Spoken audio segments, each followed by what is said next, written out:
আসসালামু আলাইকুম, সবাইকে স্বাগতম আমার চ্যানেলে। কেমন আছেন সবাই আমার প্রিয় বন্ধুরা? আশা করছি যে যেখানে আছেন সবাই ভালো আছেন। আলহামদুলিল্লাহ আমরাও বেশ ভালো আছি, সুস্থ আছি। এখন বাজে সকাল 11টা বাজে। আমি কফি খাচ্ছি। সকালে নাস্তা খাওয়া শেষ, 9টা বাজে নাস্তা খাওয়া শেষ হয়েছে, তখন আর ভিডিও করা হয় নাই। তো এখন আমি কফি খাচ্ছি। আজকে অনেক দিন পরে একটু কফি খেতে মন চাইলো, তাই একটু কফি খেলাম। আর এই যে সোহাগের আপু বাজারে গেছিলো, বাজার নিয়ে আসছে। বাজার তেমন কিছু না, শুধু মাছ আর একটু করলা, কয়েকটা করলা আনছে, 250 গ্রাম, মানে এক পা আর কি করলা আনছে। করলার তো এখন অনেক দাম, নতুন সিজনের প্রথম আর কি। আর এই যে মাছগুলো অনেক সুন্দর, এগুলো হচ্ছে যে কাতল মাছের বাচ্চা আর রুই মাছের বাচ্চা, নোলা মাছ বলে। আর এটাকে কি বলে, আমাদের দেশের ভাষায় বলে ফেকা মাছ, ফেকা আর নোরা মাছ আমাদের দেশের ভাষায় বলে। তো মাছগুলো বেশ ভালোই তাজা তাজা আছে। তো এখন আমি মাছ কেটে নিচ্ছি, আর ওইখানে করলা আনছে। তো মাছ কাটা ধোয়া শেষ করে বন্ধুরা, আর গ্যাস নাই, বসে আছি। এই যে সোহাগের আব্বু বসে বসে টিভি দেখছে, আর আমি মাছ কেটে ধুয়ে লবণ দিয়ে রেখে আসছি। ভাত বসাবো, গ্যাস নাই। এখন বাজে 2:30টার মতো, 2:30 না 2:45টার মতো বাজে, এখনও গ্যাস বাড়ে নাই। আর আজকে একটা কাজ করলাম ইউটিউবে দেখে, পায়েল আপুকে দেখছি। পায়েল আপু, ইউটিউবার পায়েল আপুকে দেখলাম যে টমেটো দিয়ে কীভাবে বটি ক্লিন করে। 12 বছরের পুরনো আর কি বটি কীভাবে এক টুকরো আর কি টমেটো দিয়ে ক্লিন করা যায়, সেটাই আর কি দেখছিলাম। সেটা দেখে আমি আজকে ট্রাই করলাম, তো দেখি হয় নাকি। তো আপনারাও দেখতে থাকুন। এখানে আর কি আমি প্রথমে এক টুকরো টমেটো নিছি, টমেটোটাকে পুরো বটিতে ঘষে নিছি। ঘষে নেওয়ার পর লবণ দিছি, লবণ লাগবে, লবণ দিয়ে কিছুক্ষণ আবার দুই পিঠে আর কি ঘষে নিলাম। তো ঘষতে ঘষতে দেখি যে না, একটু একটু মনে হয় কাজ হবে। প্রথমে বিশ্বাস হচ্ছিল না, তো আমি ট্রাই করে দেখলাম যে দেখি হয় কি না। তো এক পিঠ আমি আর কি ঘষে রাখলাম, আরেক পিঠ এখন ঘষবো। এই যে লবণ দিলাম, আর হচ্ছে এই যে টমেটো দিয়ে এভাবে ঘষে নিতে হবে পুরো বটিতে। তো একটু একটু দেখি যে ময়লা কাটতেছে। তো এটা আমার বটিটা 12 বছর হয়ে গেছে, তো 12 বছরের বেশি হবে বটিটা।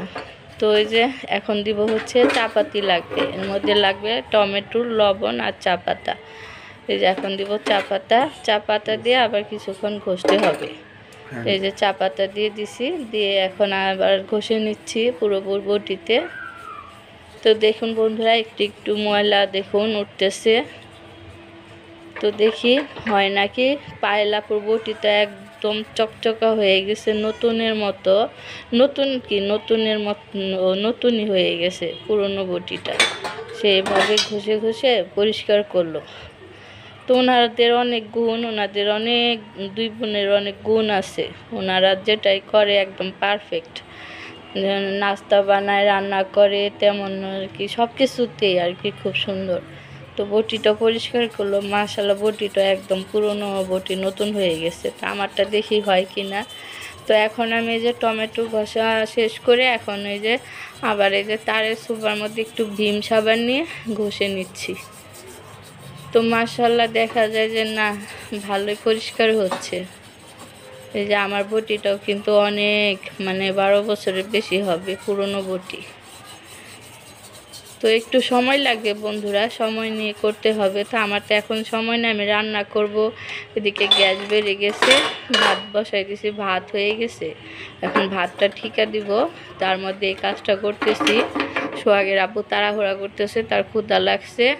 তো আমি তেমন ভালো একটাভাবে আর কি সময় নিয়ে করতে পারলাম না। আর একটু সময় নিয়ে করলে বটিটা আমার সত্যি পায়েল আপুর বটির মতোই হতো।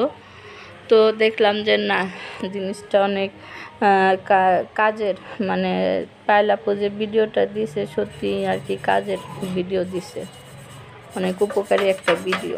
আমি দেখে আর কি ট্রাই করলাম। তো এই যে দেখুন আমার বটিটাও কিন্তু আস্তে আস্তে নতুনের মতো পরিষ্কার হয়েছে। আবার একটু ভীম সাবান নিয়ে নিলাম। তো এটা আমি ক্যামেরাটা রেখে তারপর 2 হাত দিয়ে ঘষবো। দুই হাতে ভালোভাবে পুরো বটিটা ঘষে নিব। তো বন্ধুরা সাথে থাকুন, দেখতে থাকুন, পরে আপনাদের দেখাচ্ছি। এই যে আমি আবারও টমেটো ডলে নিচ্ছি। টমেটো ভালোই কাজে লাগে। এখানে টমেটো, তারপরে লবণ, চা পাতা, ভীম সাবান সব কিছুর আর কি মিক্স করে এরকম ঘষে নিছি। তো বন্ধুরা এই যে ক্যামেরাটা রেখে অফ করে আমি ভালোভাবে 2 হাত দিয়ে ঘষে নিছি। তো তারপরে পুরোটা ঘষতে পারি না, তাড়াহুড়া করতেছি, রান্না করব, যার কারণে আরও পরিষ্কার হতো। আপনারা এইভাবে ট্রাই করে দেখবেন, তো ভালোই কাজ করে। এই যে আমার বটিটা দেখুন সুন্দর হয়ে গেছে। পায়লাপুর বটি কিন্তু আরও পরিষ্কার হয়েছে, আরও নতুনের মতো হয়ে গেছে, একদম চকচক করতেছিল।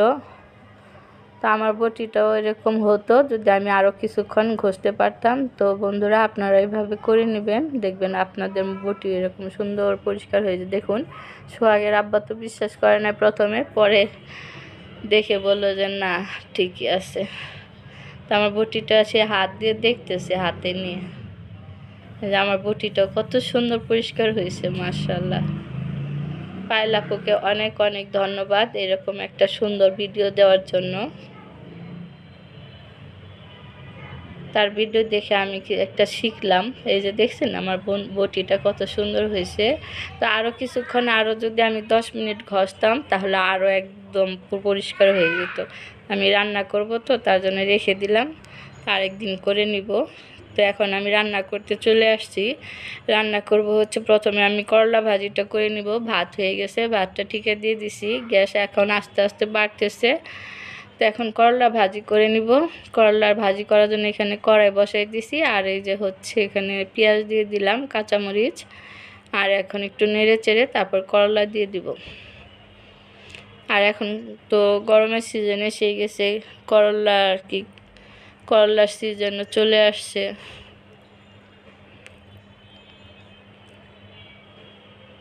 তো এখানে আমি পেঁয়াজটা একটু হালকা নেড়ে চেড়ে ভেজে নিচ্ছি, তারপর দিয়ে দিব হচ্ছে করলা। এই যে করলা দিয়ে দিলাম। করলার পেঁয়াজ বেশি ভাজতে হয় না, এরকম কাঁচা কাঁচা থাকতে করলা দিয়ে দিতে হয়। আবার আমি আজকে ভাজলাম, বা না ভেজেও করলা দিয়ে তার উপরে আর কি পেঁয়াজ কাঁচামরিচ দিয়ে এভাবে ভাজি করলেও হয়ে যায়।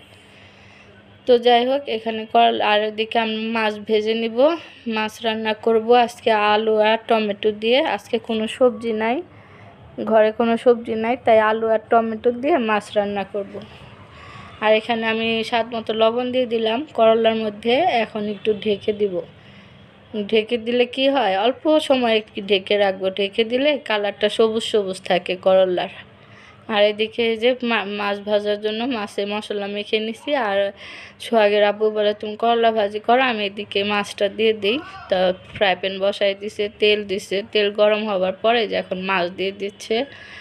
তো ক্ষুধা লেগে গেছে, তো বন্ধুরা অনেক বেলা হয়ে যায়, বেলা কি মানে বিকেল হয়ে যায়, তো তাড়াহুড়া করা লাগে। তো সেই জন্য সোহাগের আব্বু আমাকে বললো যে তুমি এটা করো, আমি এটা করে দিই, তোমাকে আগাই দিই। ঠিক আছে করেন। এদিকে আমি এই যে বললাম যে বেশিক্ষণ আর কি করলা ঢাকবো না, অল্প সময় একটু ঢেকে দিলেই হয়।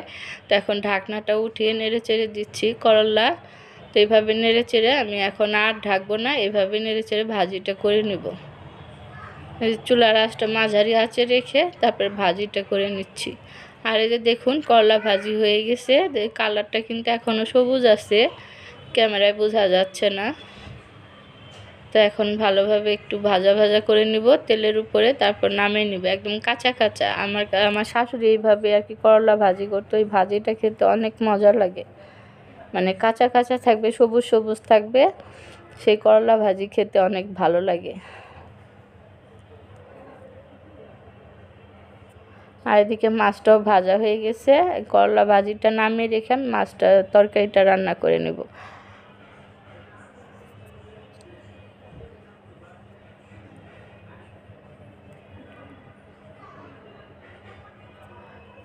তো বন্ধুরা মাছগুলো উল্টিয়ে দিলাম, উল্টিয়ে দিয়ে ভেজে নিচ্ছি।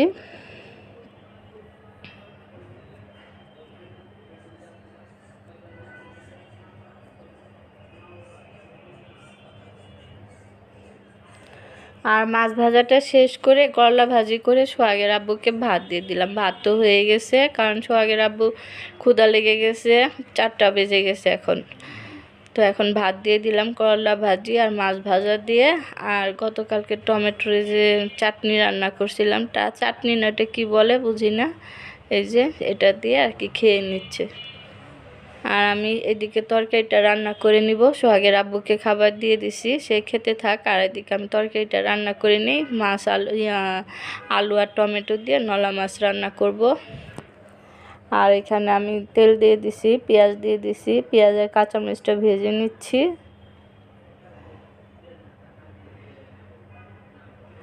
তো বন্ধুরা সাথেই থাকুন আর পুরো ভিডিওটা দেখবেন। আমার দেখার শুরুতে মনে করে একটা করে লাইক দিয়ে দিবেন বন্ধুরা, আর কমেন্ট করবেন।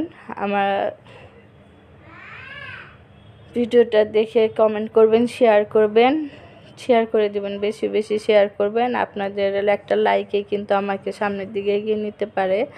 তো বন্ধুরা মনে করে লাইক দিয়ে দিবেন দেখার শুরুতে। তো এখানে আমি তরকারি রান্না করে নিচ্ছি, নেওয়ার জন্য এখানে যে পেঁয়াজটা ভেজে হলুদে গুঁড়া, মরিচের গুঁড়া, ধনিয়ার গুঁড়া দিয়ে দিছি।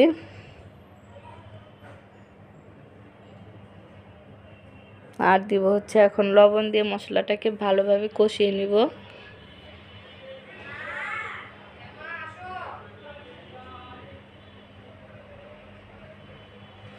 আর এদিকে মাছ ভাজা হয়ে গেছে, চুলাটা অফ করে দিছি। সোহাগের আব্বু তো এদিকে খাচ্ছে, আর এদিকে আমি তরকারি রান্না করে নিচ্ছি। আজকে করলা ভাজি আর আলু দিয়ে টমেটো দিয়ে নলা মাছের পাতলা আর কি ঝোল ঝোল তরকারি, এই দুইটাই আইটেম, আর কোনো কিছু রান্না করি নাই আজকে। তো এখানে আমি মশলাটা কষানো হয়ে গেছে, আলু দিয়ে দিলাম, আলুটাকে একটু নেড়ে চেড়ে কষিয়ে নিচ্ছি।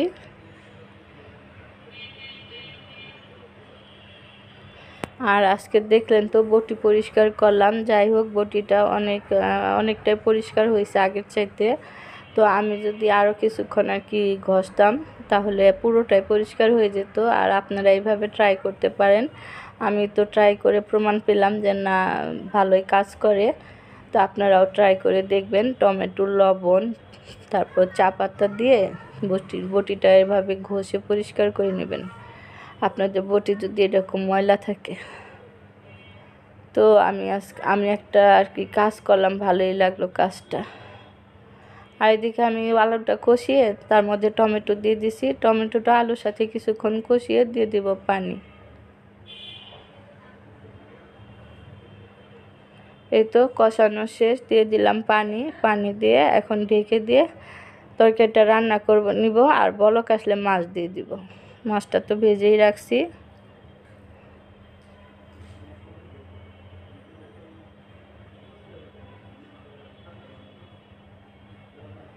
তো বন্ধুরা কিছুক্ষণ পর আবার এই যে আমি ঢাকনাটা উঠিয়ে দেখলাম আমার তরকারি বলক এসে গেছে। এখন মাছ দিয়ে দিব, ভেজে রাখা মাছ। তো এই তরকারিটা খেতে কিন্তু অনেক মজার হয়েছিল বন্ধুরা, আলু, টমেটো, ধনিয়া পাতা দিয়ে নলা মাছের পাতলা একটা ঝোল। তো তরকারিটা খেতে অনেক মজার হয়েছিল। খাওয়ার পরে তার কি বয়স দিচ্ছি পরে, তো অনেক মজা হয়েছিল তরকারিটা, দেখে বুঝতে পারছেন কালারটা কিন্তু অনেক সুন্দর আসছে। আর এই যেখানে আমি মাছ দিয়ে দিচ্ছি, এরপর ধনিয়া পাতা দিয়ে তরকারিটা আর কি কিছুক্ষণ রান্না করে ঝোলটা একটু কমলে, ঝোলঝোলই রাখবো, বেশি ঝোল শুকাবো না, কারণ আজকে ডাল রান্না হয় নাই। তো না, তারপর আর কি নামিয়ে নিব।